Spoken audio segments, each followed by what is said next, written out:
કાંકરેજ તાલુકાના ખીમાણા સામૂહિક આરોગ્ય કેન્દ્ર ખાતે બ્લડ ડોનેશન કેમ્પ યોજાયો. તાલુકા આરોગ્ય અધિકારી ડોક્ટર પિયુષ ચૌધરીના માર્ગદર્શન હેઠળ તારીખ 1-10-2024ના રોજ ખીમાણા સામૂહિક આરોગ્ય કેન્દ્ર ખાતે આયુષ્માન ભવ કાર્યક્રમ અંતર્ગત તાલુકા આરોગ્ય કચેરી કાંકરેજ દ્વારા બ્લડ ડોનેશન કેમ્પનું આયોજન કરવામાં આવેલ. બનાસ મેડિકલ કોલેજ પાલનપુર દ્વારા બ્લડ ડોનેશન કેમ્પ કરવામાં આવ્યું, જેમાં પૂર્વ ધારાસભ્ય તેમજ બનાસકાંઠા જિલ્લા ભાજપ પ્રમુખ કીર્તિસિંહ વાઘેલાની ઉપસ્થિતિમાં બ્લડ ડોનેશન કેમ્પ યોજવામાં આવેલ.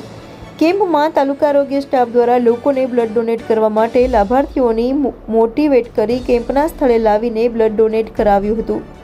તેમજ આરોગ્ય સ્ટાફ દ્વારા પણ બ્લડ ડોનેટ કરવામાં આવ્યું હતું, જેમાં 100 રક્તદાતાઓએ ભાગ લીધો હતો અને સ્વૈચ્છિક રક્તદાન કર્યું હતું, જેમાં 53 બોટલ રક્ત એકત્ર કરાયું હતું.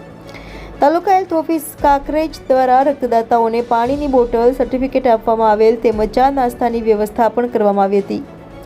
બનાસ મેડિકલ કોલેજના સ્ટાફનો પૂરેપૂરો સહયોગ મળ્યો હતો તેમજ કાંકરેજ તાલુકા આરોગ્ય સ્ટાફ દ્વારા કેમ્પને સફળ બનાવ્યો હતો. રિપોર્ટર ભગવાન રાયગોર, ઇન્ડિયા 24 ન્યૂઝ, કાંકરેજ.